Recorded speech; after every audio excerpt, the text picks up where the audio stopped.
Afternoon, everyone. My name is Chris Deeran and I'm Director of Reform Scotland. Today, we are stepping outside the current run of politics to take a look at a longer term and more strategic issue. Could I just ask you to mute yourself if you're not one of the guests, or me, please, because we can hear you talking. Thank you. So as I say, today we're going to step outside the current run of politics and look at an issue that is both longer term and more strategic, though how long term it is obviously is a matter of rather urgent debate at present. Our guests are, I guess, two SNP big cheeses, or maybe big guns would be better in this context. Alyn Smith MP, the SNP's spokesperson on foreign affairs, and Stewart McDonald MP, the party's spokesperson on defence. And we're going to explore the challenges, opportunities that might face Scotland in the world were it to become independent. I think this, for me, is an issue worth talking and thinking about, regardless of your view on independence, in part because it includes consideration of how Scotland could be making better use of its foreign policy now within the Union, but also because these are serious issues and they deserve to be interrogated and debated before the big decision is taken one way or another. When I started out in political journalism, what I realise is now a horrific 25 or so years ago, the SNP were very far from being the formidable election-winning machine and government that they are today. They were based in a wee office above a pawn shop in Edinburgh where Alex Salmond ruled, and Mike Russell was then the chief executive, chomped cigars and wisecracked with Andrew Wilson and Duncan Ham, Kevin Pringle, Angus Robertson, all names who are still germane to our politics today. There was a lot done on the hoof and a fair amount of it would go wrong. But, you know, it had that both the charm and the flaws of a slightly amateurish and underfunded and smallish organisation. As the SNP grew and piggybacked on the advent of Holyrood to become an opposition and then a government, a lot of work was put into developing the policy agenda of what might be termed, I guess, a modern social democratic party. Their offer on public services and on the economy matured, but there was maybe a sense that they continued to lag on issues as they affected foreign policy and defence.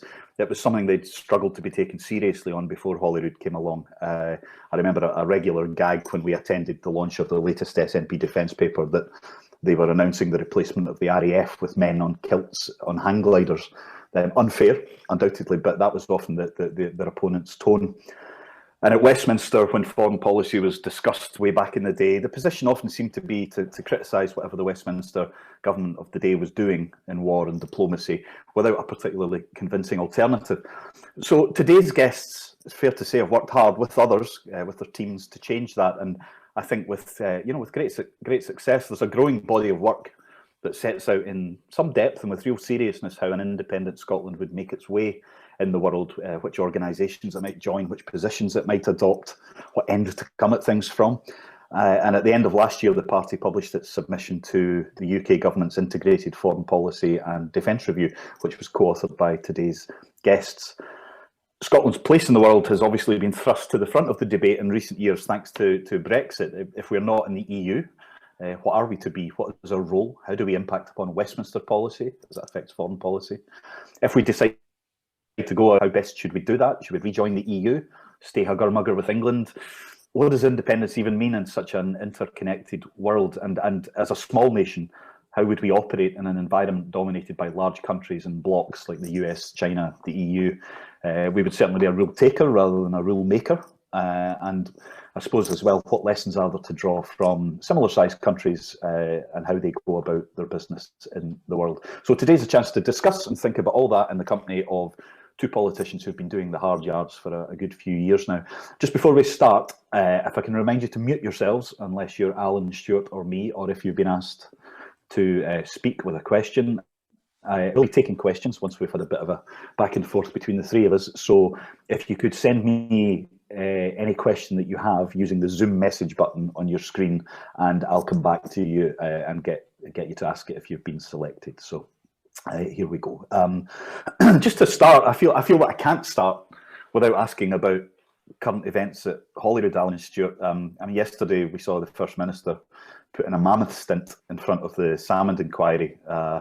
I watched it all, including the Margaret Mitchell and Maureen Watt bits. Last week, Alex Salmond himself did about 6 hours. I watched all of that too. maybe a bit less committee action would be good for the psyche at the moment. But I do wonder how it feels to be a frontline SNP politician while all this is going on. You've got an election in a few weeks. A second independence referendum seems to be potentially very close, and yet the party is divided and angry and going through a very public scandal. It must be driving you nuts. Either of you could answer that, or not. Oh, after you, sir. After you. Go on. I'll kick off.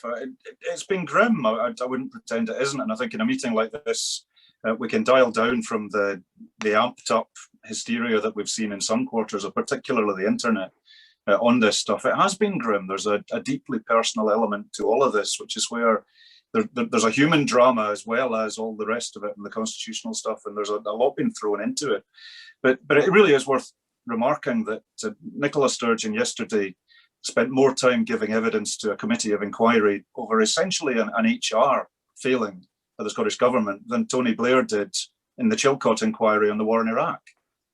We are taking this stuff really seriously, and it's right that we do.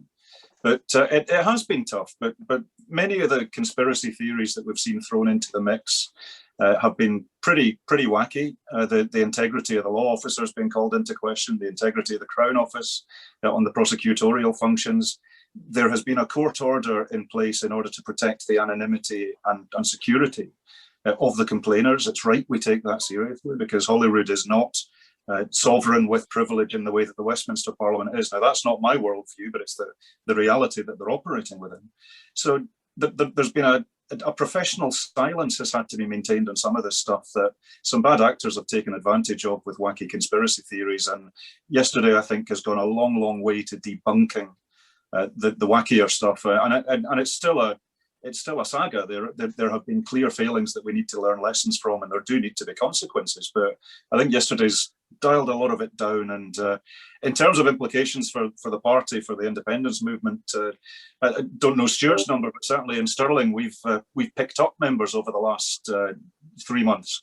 At a time when you'd think the party was having the worst time ever, actually, in the real world, people have been looking at where things are because the macro stuff, COVID, Brexit, and various other things have just brought home to people who speaks for you and makes decisions on your behalf matter. And there's the Salmond inquiry is important, of course it is, but I think the people of Scotland are seeing a lot more issues closer to their lives than that.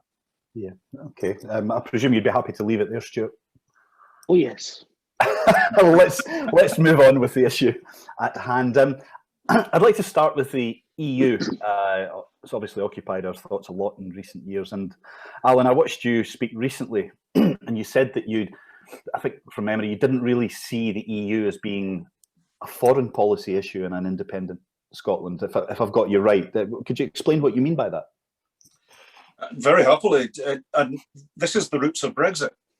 And I don't know if anyone knows, was a member of the European Parliament for 15 years before I was rudely interrupted and stood for Westminster, where I now find myself in a parliament that does view EU stuff as foreign affairs. You go to Luxembourg, you go to Dublin, you go to Estonia, Cyprus, various other EU countries, the EU stuff is not viewed through a foreign affairs prism. It's an integral part of government. In Ireland particularly, it's organised from the Department of the Taoiseach directly. Denmark, likewise, the EU committee, the Danish Parliament, coordinates all the other committees, where in the Westminster Parliament and the Scottish Parliament replicated the mistake, speaking frankly, viewing the EU stuff as not actually domestic affairs in a different place, but via the door of the European Communities Act, which I think was where the disconnect between the EU stuff and the EU level and the domestic level, however you define it, started. So I was always really clear as an MEP that I wasn't doing foreign policy, and I'm certainly not a diplomat, as anyone who knows me knows. But it was domestic policy in a different place, and the EU is a structured domestic cooperation between sovereign states. Mm-hmm. Obviously, the membership of the EU has been right at the heart of the SNP's case for independence for a long time now. We had a referendum, and around a third of Scots voted for Brexit. Do you think that an independent Scotland should just say we're going to apply for EU accession, or do you think there needs to be a more detailed discussion in advance of that to talk about what kind of relationship do we need? Is it full fat or membership of the EEA or EFTA or whatever, and perhaps even a referendum on whether we then want to go back in, because the position we'll be entering from will have changed dramatically from the one we were in a couple of years ago. We are no longer members. We're part of a UK that has probably diverged to a certain degree. But at the moment, it feels like the SNP, if they won the referendum, would just full scale ahead for EU membership. Yes, and yes, we would. Our proposition at the election coming up and in the independence referendum we hope to hold thereafter is that an independent Scotland will be on the accession track into the European Union, back into the European Union.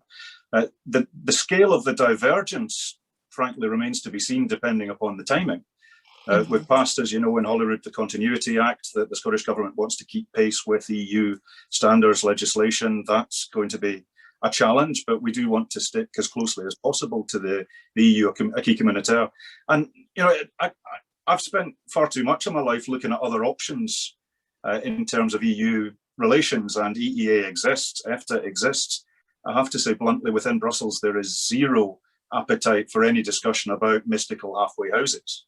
And I think all the people, and you're right, there was a number of people in Scotland voted leave.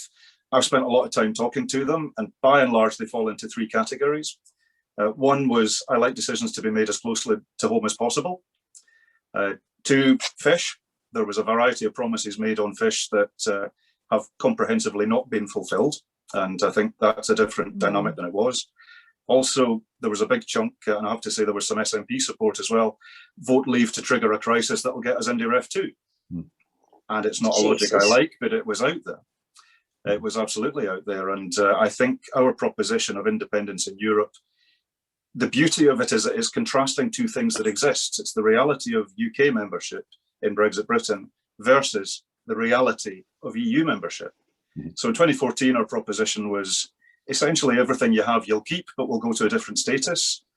And a lot of people looked at it and said, well, it's not really worth the risk. 55% weren't persuaded of the need for change, not necessarily hostile to independence, but weren't persuaded of the need. Brexit has now completely inverted that psychology, in that these are EU rights that exist in the real world that have just been taken away from us. The loss of freedom of movement because of COVID restrictions hasn't necessarily hit home to people. The loss of the Erasmus programme hasn't necessarily hit home to our students, but it will. And these are tangible real-world examples. Likewise, the business impact of leaving the single market, it's become apparent what that means for goods in terms of customs legislation, but we've not really got on to the implications for the services sector yet, which is way more significant for Scotland's economy. So independence in Europe will bring a glittering prize of EU single market and customs union membership, which will have real-world tangible advantages for the case for independence. The argument would be made by those who disagree with you that currently 60% of our exports actually go to England or the rest of the UK, and that coming out of that single market would do us far more damage than coming out of the EU single market. Well, in the run-up to the independence vote, which isn't in the immediate horizon, we'll bring forward the white paper as we did in 2014. We'll have a proper ventilation of how much of Scotland's exports go through England as a land bridge as opposed to England as a destination. And in the same way as the Channel ports getting more sticky has reorientated Ireland's goods exports and trade, we'll be likely to do the same, which is great news for the East Coast ports, great news for logistics. But remember, much of the economic stuff, our trade with a single market is potentially far, far bigger than our trade with the UK. And it's not like trade stops, it's that trade will become different. Yeah, I would personally like the UK to somehow reverse its position and rejoin the EU tomorrow. I don't think it's likely, which is where I think Scotland's best track back is as independence. And yes, there will be increased border formalities at Carlisle, of course there will. But the offset to that is the glittering prize of EU single market customs union membership for businesses that will suddenly be incentivised to relocate to Scotland and indeed to use Scotland as their bridge into the wider European Union. Okay. Stewart, I'll come to you in a sec. I just want to, I'm aware you're just sitting there drinking your water, but I just want to dig down into the European stuff for another question or so. one of the issues in 2014 was the sense that the Spanish government would throw up obstacles to Scotland joining because they were worried about the precedent that would be set for Catalonia. The Catalonian situation has, if anything, intensified since then. I'm sure you have many contacts in Spain and Catalonia, but what is the sense of where the Spanish are on this issue at present? Sure. Over the years, I've spent a lot of time speaking to Spanish politicians of all parties and Catalan politicians of all parties as well. And the debate within Catalonia, I have to say, really doesn't bear a lot of analysis in comparison with the Scottish situation. We've got a far clearer legal situation. We don't have any linguistic element to our politics in that sense. We also have a different constitutional reality in that in 2014 we had the Edinburgh Agreement, which made clear what the legalities and the respect of each side was. And the official position of the state of Spain from every foreign minister I've ever met, and I've met them all, has been that Madrid will take its line from London. So long as this is an agreed constitutional process, Spain will take its line from that, which is why Spain recognizes South Sudan but doesn't recognize Kosovo. Spain is not against independence. I would be putting it too strong to say they're fans of it, but they're not against it. What they're against is extra constitutionality. So they would be, and that makes perfect sense for Madrid in that they want Barcelona-Madrid relations to be dealt with as they would see it as an internal dispute. They wouldn't want other countries getting into or gainsaying that discussion. So likewise, their primary view of this would be, is this an agreed constitutional process that Edinburgh and London have agreed? And if it is, they'll take their line from that. And then it's a question of pro-European sentiment and the fact that EU nationals, Spanish nationals within Scotland feel, I would argue, much more comfortable in Scotland and welcome in Scotland than otherwise. That point's been made to me by a number of Spanish politicians across the range, and we're keeping those doors very much open. We're keeping that discussion going. I was in the Spanish embassy in Madrid a couple of months back for exactly that sort of discussion, and we disagree on some stuff. I support the right to self-determination, but I also accept that the logic for us is that the people best placed to make Scotland's decisions are the people of Scotland. Well, that applies for Catalonia and Spain as well. So there's a domestic line that I wouldn't cross there too. But the risk of some sort of black ball or veto is, to my mind, massively overstated. Okay. Presumably, as a country of Scotland's size joining the EU, we'd be expected to, and probably expecting to, join the single currency. And we know that there are some pretty restrictive rules around membership there. There's the deficit no higher than 3% of GDP. There's rules on inflation, long-term interest rates. And these would potentially impose quite severe fiscal demands at a time when Scotland might be facing quite tough fiscal challenges in other areas if it had just newly become independent, dealing with the debt, dealing with the deficit, trying to get the new country up and running. It could have impacts on public service funding, paying down debt, etc. So what thought have you given to that and how we would manage the competing challenges on the kind of economy we need to have, the kind of economy that would be required of us for Euro membership, and how we would balance the two? Well, there's three heads to that. There's the legal stuff, there's the political stuff, then there's the economic, pragmatic stuff. And the legal stuff, the commitment is not as bold as we will join the euro. It's we will participate in economic and monetary union, of which the euro is a part. So there is shades of participation there. And in the same way as other accession countries have made that commitment, and then there's a domestic context, a pragmatic economical reality that needs to be considered.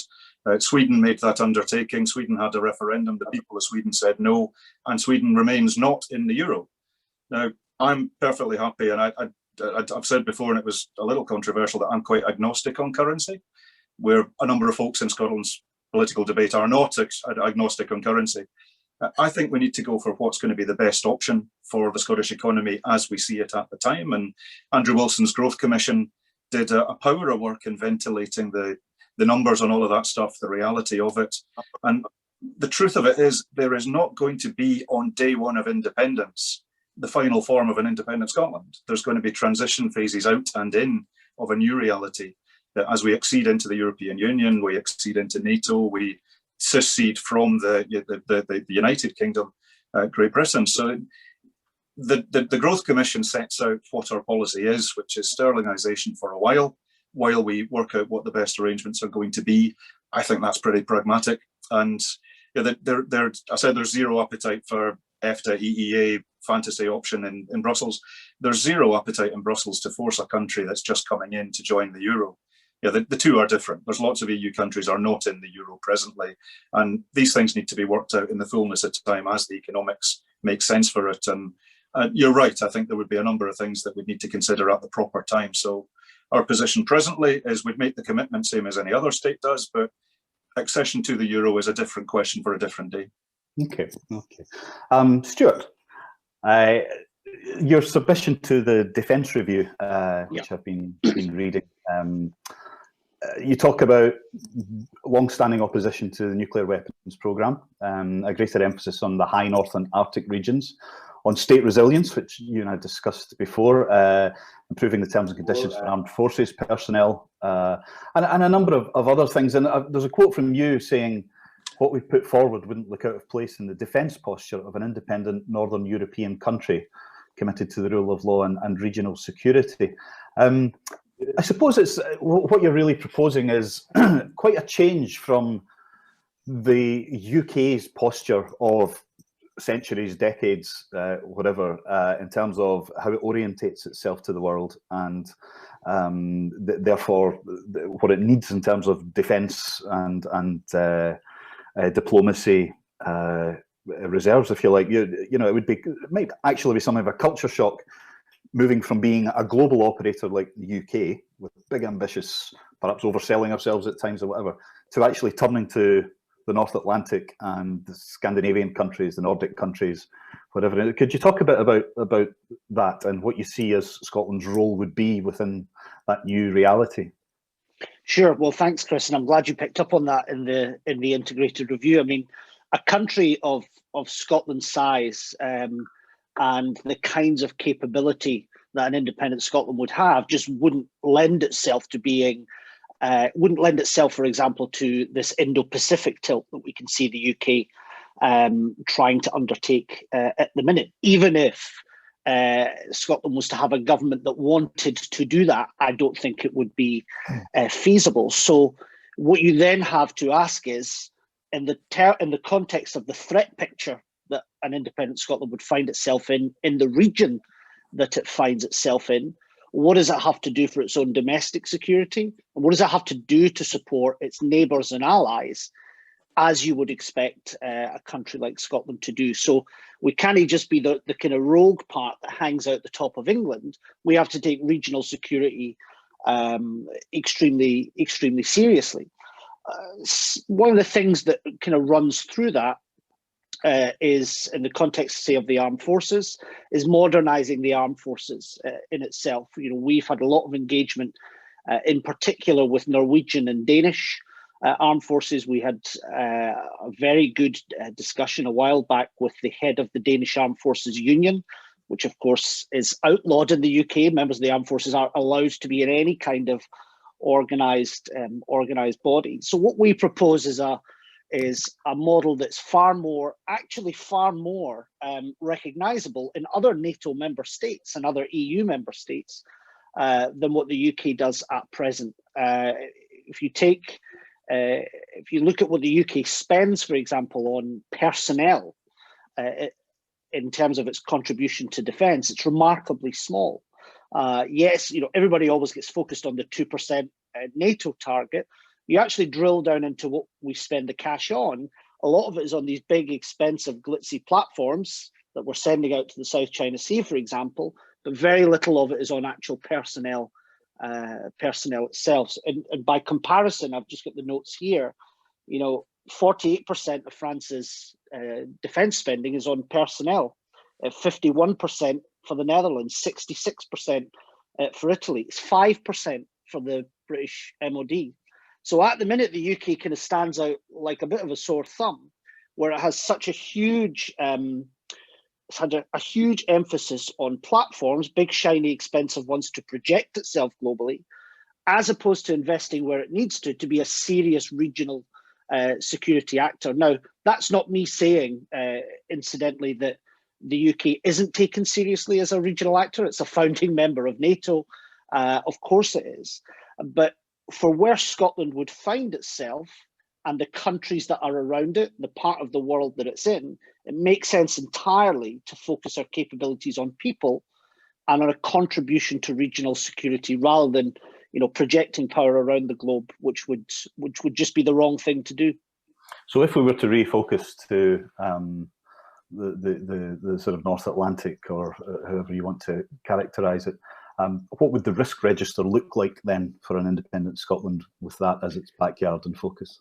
Well, rather happily, just I think 2 days ago now, the Norwegian government published its up-to-date 2021 kind of threat picture assessment. We have our own views on the kind of threats that an independent Scotland would face. Obviously, there are some threats that every country faces, things like domestic terrorism, cyber hacking, pandemics, all of these things which ultimately present a threat to your domestic security and the alliances that you are a part of. We obviously have a massive sea border in Scotland as well. And so in thinking about where you would want to invest, where you would want to have capability to meet that threat, there's going to be a heavy focus inevitably on maritime security. There's inevitably going to be a heavy focus on protecting and defending yourself against hybrid threats, which you'll have seen from the paper as well. I don't think it's likely that an invading army is going to come onto our land anytime soon. But what you do have is a threat picture that's way more complicated. Quite often is, in many cases across Europe, you can see this, where a state is behind it, but it's a non-state actor that carries it out. You only have to look at places like Georgia or Ukraine to see what goes on there.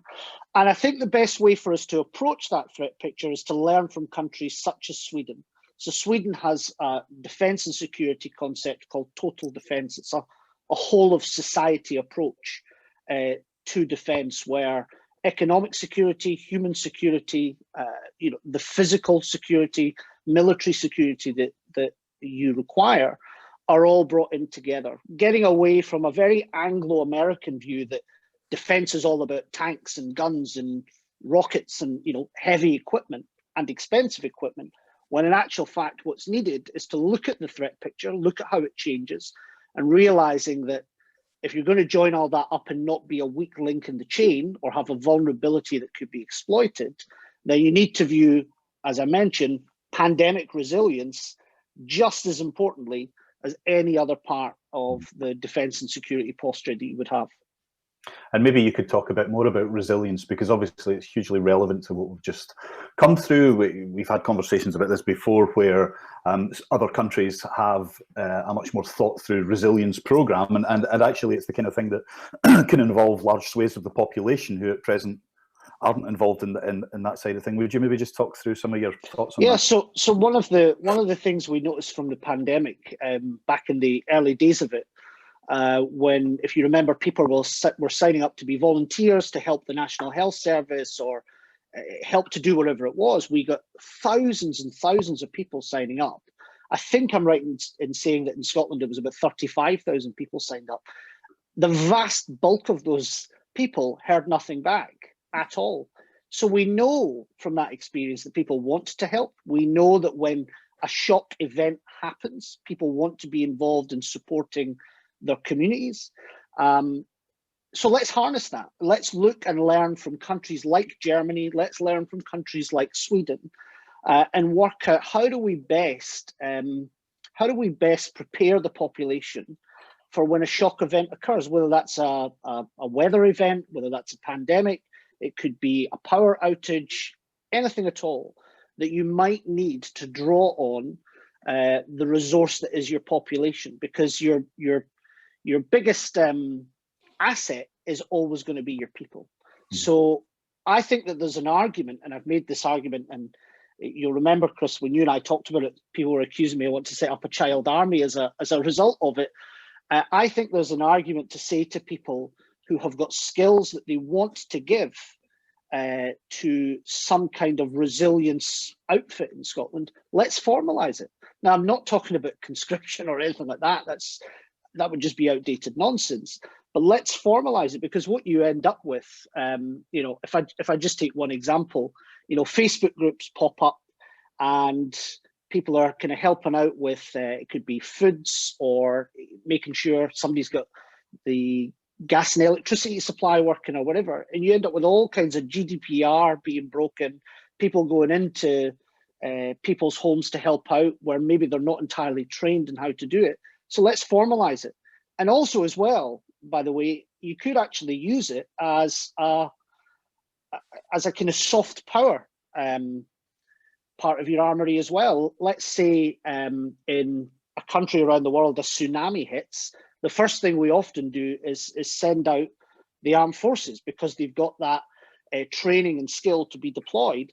What if, for example, in a body such as Resilience Scotland, say, you had 150 people who were nurses and doctors who would be happy to go and do humanitarian work in an event like that? So I think there's something really imaginative that can be done with it. I confess it's not a written down policy or anything like that, but if we're going to think about resilience, by far the best asset to utilize is our own population, and we know that they're willing to be involved.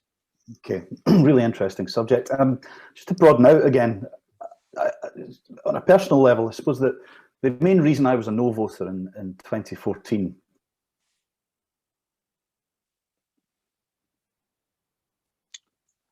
he seems to have frozen on that rather unfortunate part of his. Yeah, there's a cliffhanger. Hi there. For those who don't know, I'm Alyn Payne. I'm the research director at From Scotland.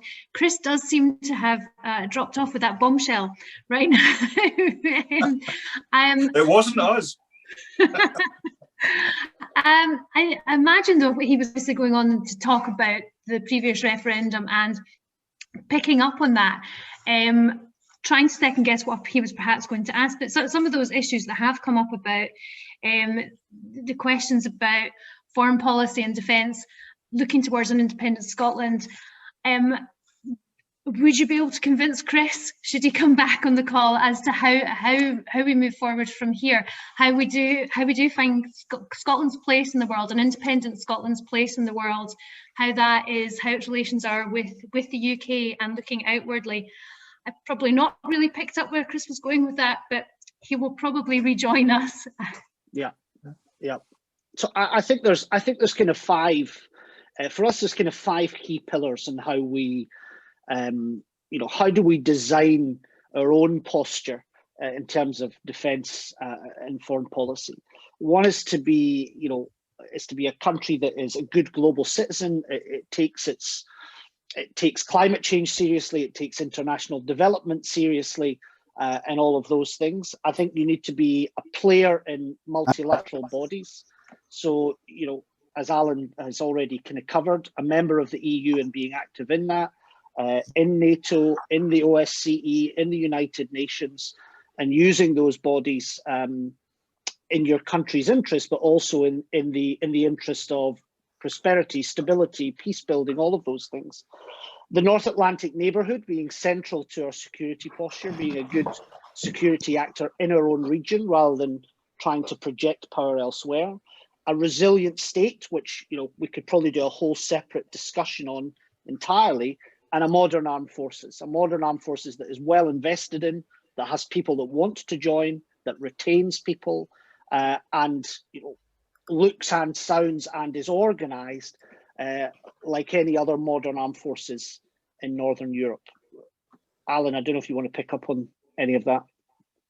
Yeah, happily. I mean, I think, as alluded to earlier, our proposition in 2014 was a change of status within frameworks we were already part of. Brexit has utterly changed that, in that I am very relaxed about the fact that as a country of 5.5 million people, we're not going to reinvent the wheel on a Scottish basis for everything. The cornerstone of our foreign policy is going to be an enthusiastic part of the EU. The cornerstone of our defence policy is going to be an enthusiastic part of NATO, albeit avowedly and determinedly non-nuclear part of NATO. But as most other NATO members are, the cornerstone of our trade policy is going to be EU membership. So we are multilateralists. And the Brexit last few years have really given me a lot of pause for thought in terms of what people want in terms of how we interact with the world, which alliances we fit into. And the Brexit vote was, to my mind, a rejection of that multilateral ethos. And I think the UK is going through a crash course right now in how the interconnected reality of the world actually is. We're pretty comfortable with that. We want to fit into those frameworks. And 27 is a bigger number than 1, and 500 million is an awful lot bigger than 65. Thank you for that. Apologies for my brief interlude there. I seem to have some kind of power cut. Well, it did come just as I was explaining my no vote, which made me slightly suspicious, but I'm sure there's nothing to it. Well, one of the things I'll move on because I think you were probably answering roughly what I was going to ask there, but there's a lot of talk about, and you Alyn, talk about this, about Scotland being a good global citizen. It's a phrase you use a lot. And, you know, but most of us were around at the time when Robin Cook was talking about his ethical foreign policy, which was a lovely idea. But the thing is that foreign policy has a habit of making hypocrites of us all. It's a very, very hard thing to exist in the world based on your principles and never to find those challenged. You are often up against foreign actors who apply bad faith to situations and who are out to win or lose. It's a zero-sum game for them, and they will do what they can to get one over on you. And the demand on you then to react in a certain way is obviously there. So I'll put it like this, although that's not really what I mean. Isn't there a certain naivety in the idea that Scotland will emerge into the world as a sort of uniquely pure and force for good, that will somehow be able to avoid all of the conflicts and all of the the cut corners and the shabby deals that largely have been at the heart of foreign policy for as long as there has been foreign policy? That's a challenge. The beauty of Scotland's situation is that we have got a vast global cultural footprint by virtue of being part of Great Britain and Empire. I was on whatever programme it was the other day, and it was Any Questions on Radio 4. I was saying, look, we've not come to terms with our history about the fact that Scots were enthusiastic slavers, gun runners, opium pushers, and colonialists, and there was lots of other stuff as well. But we, by virtue of that, have a global presence. But the beauty of an independent Scotland is that we've got all that heritage, but we've got a fresh sheet of paper as well. And we will be establishing a lot of this stuff from scratch. And you talk about it, let's take the arms trade for one. I've got a 10-minute rule bill live in the House of Commons at the moment, more in hope than expectation, I have to say, to re-regulate the UK's arms exports. Now, I am not a pacifist. I acknowledge that hard diplomacy has to happen sometimes, and that there are bad people in the world that need to be dealt with and vulnerable people that need to be protected. But we would, by our very instigation, by our very nature, be multilateral. We'd tend towards the rule of law, the UN Security Council mandated efforts. But we can learn from other countries' experience. Belgium has a very, very good arms export regime, whereby a cross-party committee of the Belgian Federal Parliament and the sub-national Belgian parliaments need to sign off on arms exports. Now, the UK often says it has the world-leading arms exports, etc., etc., etc. But I can say hand on heart, there's close to damn all effective parliamentary scrutiny of it. Mm-hmm. And the UK is simultaneously the biggest donor to humanitarian efforts in Yemen, but also the biggest arms dealer to the primary instigator of that conflict. And Scotland, by virtue of our size, by virtue of the multilateral aspects that would be part of, I think has got a better chance of having an ethical foreign policy. And the fact that we start on independence with East Kilbride and DFID still being based in East Kilbride and a pool of talent of people who are world-leading experts on international development, I think gives us a head start on what we want Scotland to be known for. And I'm not saying there's not going to be tough choices, but as I say, the cornerstone of our foreign policy will be EU membership, and the cornerstone of EU policy is consensus. So I think we are in a qualitatively different proposition than the UK would pretend that it is, because I'm constantly pushing the Foreign Office, as I did today, with a statement about the fight against Daesh, that we must have multilateral action because no state can deal with that alone, however big, however small. That sort of language, I think, comes really comfortably to the SNP. I'm not sure it comes as comfortably to the UK parties. Okay, okay. I'm going to open up to questions from the audience now. There's been a few coming through. Karen Friel, you had a question about the recent cyber attack on SEPA. Thanks. Yes, I was really just wanting to ask, with the recent cyber attack on SEPA in December, and we're still feeling the ramifications of that today, will there be a requirement for Scotland to have its own version of Gchq, or do you think that there will be a close working relationship with Gchq and the Five Eyes as well? I'm interested to hear about that, and where do you think that will go, as well as working in partnership, obviously, with our EU neighbours as well. Thank you. Yeah, so I see your question in the chat as well there, Karen. To answer your question, yes, Scotland would have its own intelligence services. Work is going on in the Westminster Group or Westminster Parliamentary Group on that now. Inevitably and quite rightly, we would have a close working relationship with the intelligence services of the rest of the UK. Is Scotland going to be in Five Eyes? No, but we will. It would be in the UK's interest and our interests for us to have some kind of working relationship between intelligence services, given we share an island, given that threats are very common. I think that you pose in your written version of the question about, do we invest enough in this stuff in Scotland? The answer is no. I actually don't think it's possible to invest enough. I think that we can look at small states like Estonia, like Denmark, who I've already mentioned, as a bit of an example as to where we'd want to build our capabilities up to. And I think just to come back to Chris's question about, you know, the cutting deals and all the rest of it. You know, there's the old saying, countries don't have friends, they have interests.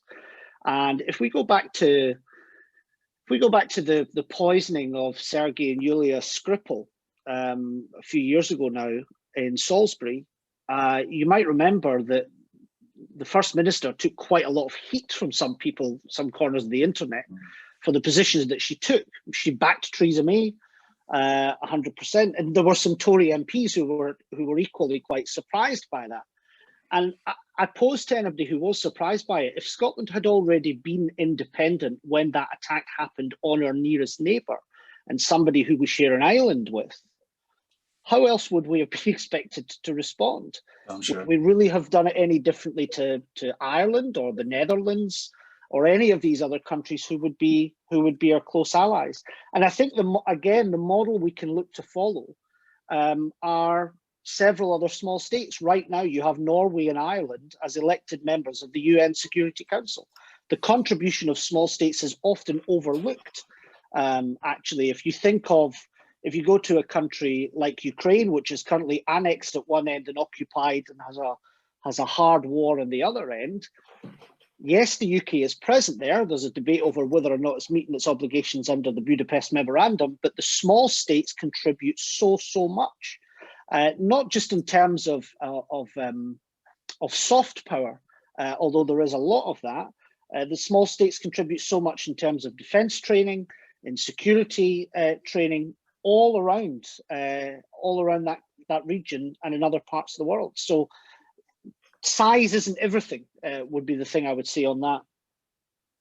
Okay, there's quite a bit of interest in the issue of cybersecurity. Alex Stobart has maybe regarded as a follow-on question.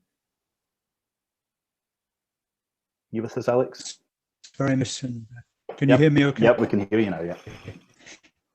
I was just asking, in a world of independence, how can Scotland integrate the UK and the EU for things like data adequacy services and cyber security? And how can we work to increase the opportunities and mitigate the threats looking to the future? Which of you would like to take that one? Well, how about I'll lead off then. The security aspect's more Stewart than me. This is still a question that's facing the UK right now. Going forward, there's going to be three models of the digital economy. There's going to be the Chinese authoritarian model, there's going to be the US corporate-led model, or there's going to be the European model, which is trying at least to be citizen-focused and focusing on privacy rights and data security, that sort of thing. The UK has yet to make a decision about which model it's going to align to. Now, there's various thinking in the works on that, but I am absolutely firm of the view that the UK, Scotland needs to be utterly aligned seamlessly with the EU frameworks on this. Now, obviously, there's the Five Eyes security stuff as well, which clearly is something that we need to be aligned to as well, given that we've got clear links to that.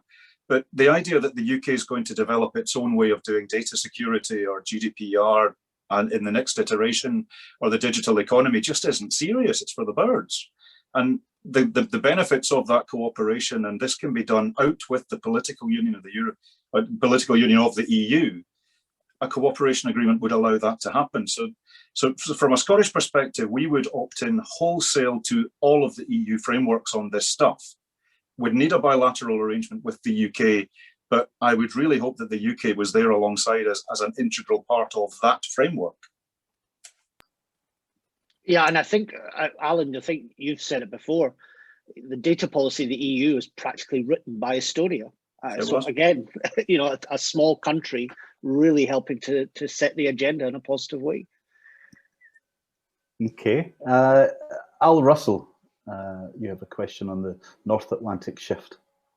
Thanks. Yeah, it was just about that balance really between the discussion about becoming a more regional power and a kind of Northern European small state focus, and that balance with what Alyn was saying about obviously Scotland's kind of colonial past, and how you get the balance between that role and actually what support, if any, Scotland is giving to developing countries and playing in international development more broadly. I think the two have to go hand in hand. I mean, when I talk about the North Atlantic, it's not really a shift I'm talking about. The North Atlantic is where we are. It's our own neighbourhood. I think what there has been is some North Atlantic neglect in a UK context, but maybe we can debate that another time. So what we would need to do would be to have a greater focus on the security of our own neighbourhood. That means our governments, our intelligence services, our armed forces of the various states that make up the North Atlantic and the High North, working closely and working well together through things like NATO or the EU or other agreements to ensure that there is no neglect, and if there is, that it's not because of Scotland's posture.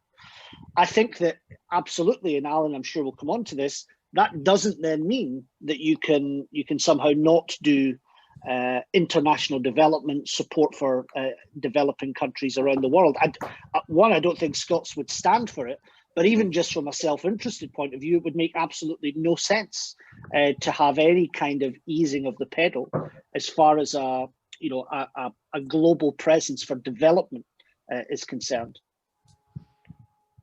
Yeah, I'd add only to that. I hope I mentioned earlier that an independent Scotland starts with a huge pool of international development expertise in East Kilbride, and the people around there, and as part of that, who are deeply concerned, and I've spoken to a number of them, at where the UK is going with this stuff, right? They're walking away from the 0.7% commitment, the politicisation of aid, the idea that aid should be about our priorities rather than the need of the beneficiary countries or peoples.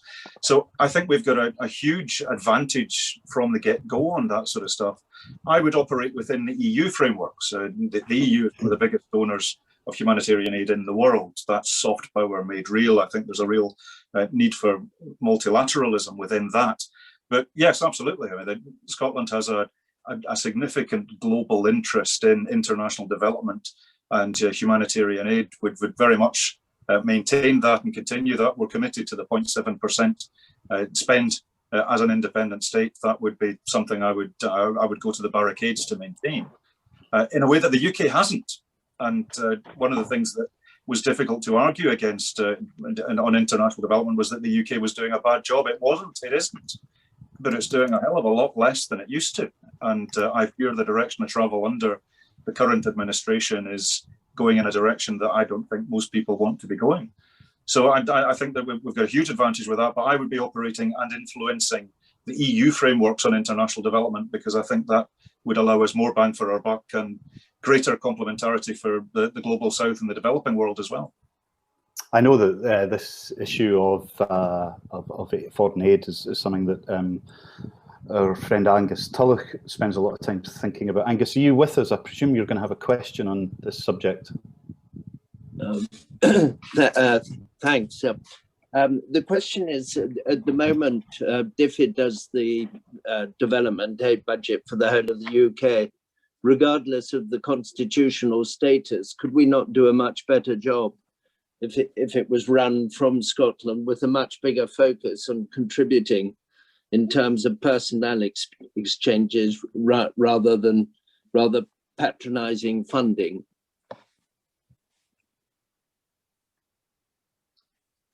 I'm conscious that's a real expert's question, and I'd be very open to the premise.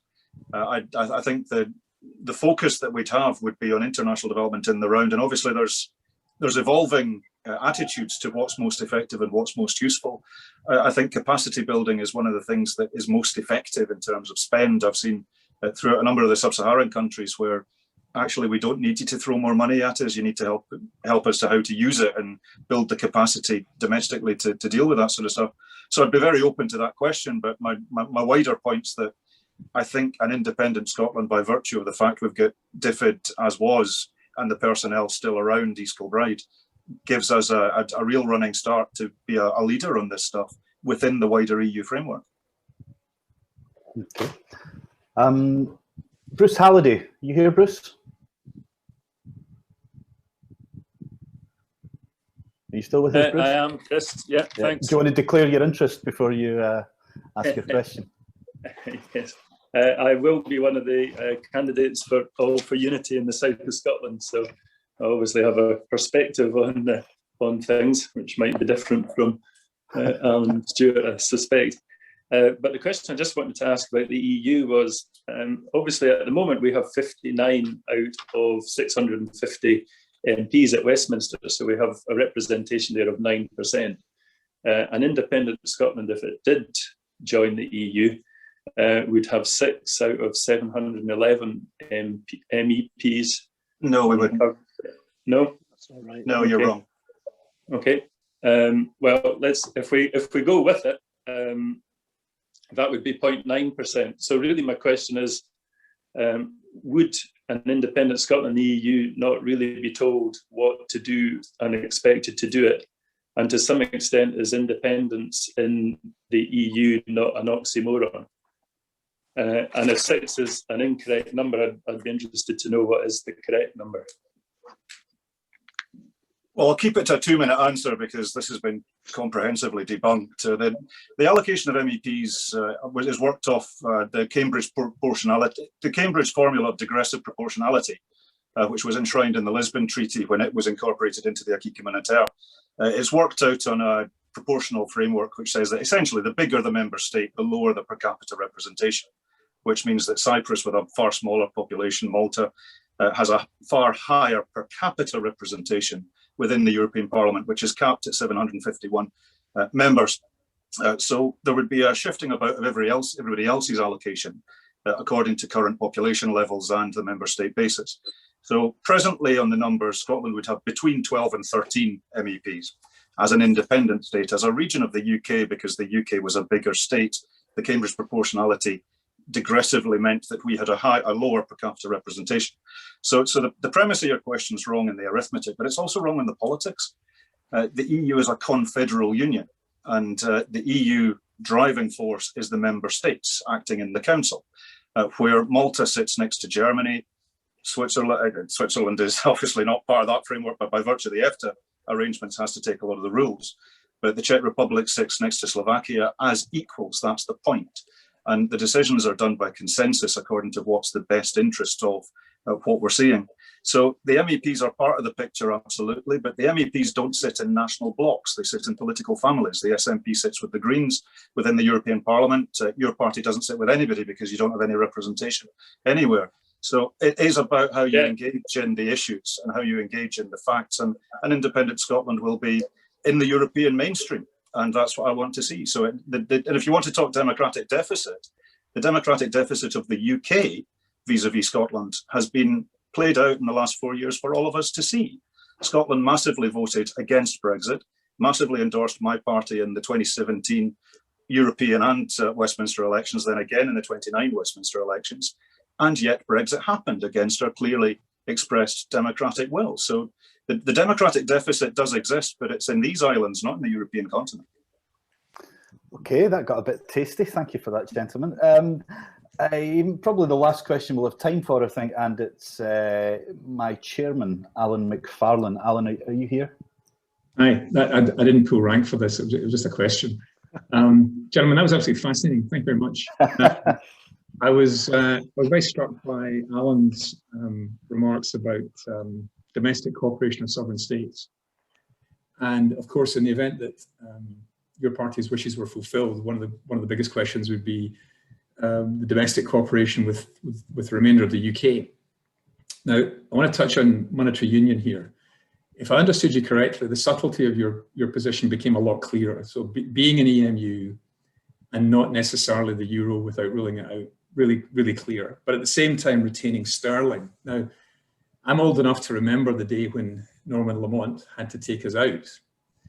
I'm interested what you think the risks are in a period where we were not any longer part of the United Kingdom, but proposed to use sterling on whatever terms are negotiated. But let's agree that the Bank of England and our principal trading partners' monetary and interest rate policy, fiscal policy will be set without reference at the same time as being in the EMU, because arguably what really broke the Conservative Party over the EU was that particular day. The risks of running that, it seems to me, are quite high, and I'd be grateful if you could elaborate on what you think they are and what the downside could be. Well, it's an EU thing, so I'll claim it. A cracking question and a very real issue. Likewise, I remember the ERM exit. I was a student studying it at the time, so it's imprinted on me. And yeah, there's going to be challenges. Wouldn't pretend there isn't. So the reports coming out of Frankfurt are really concerning in terms of the stresses and strains within the Eurozone right now, that we have had a public debt explosion in the aftermath of COVID that isn't going to go away anytime soon. And traditionally, states would inflate their way out of that debt and that deficit. And the whole point of the euro is the Scando-Germanification of the European economy, based on the German model of low interest rates, strong central bank, strong currency. I have to say, I find that very appealing. And this is one of the things why we've kept the position fluid to an extent. The Growth Commission papers, and I really would urge everybody to have a proper read, because there's been a lot of headlines on this, but there's a lot more nuance and context within the way that we'd be going forward. On day one of independence, as part of the EU accession negotiations, we will need to make a commitment to be close to and participate in the wider framework. Now that's different to where it was in the ERM days. It has evolved in itself since those points.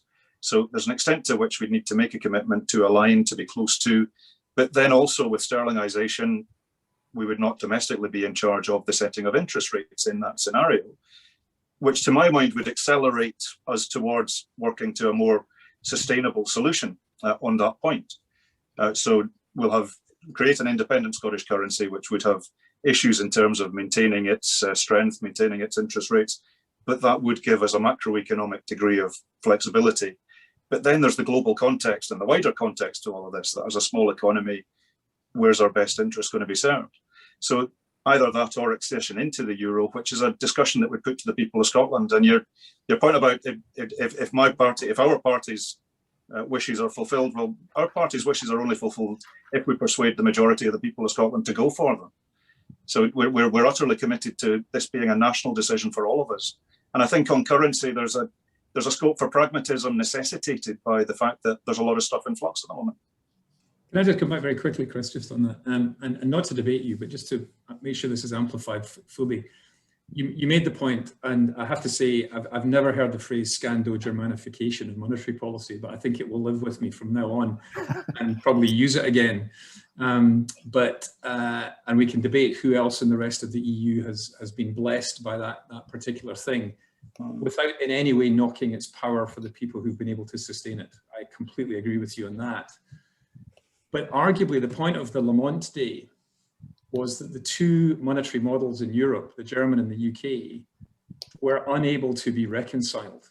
And I just invite you to consider the question, if you get anything to say just now, is what would the risk be in that period? And by the way, your answer, namely, well, we'd go faster towards the one-word direct, that is, I agree, that is an answer.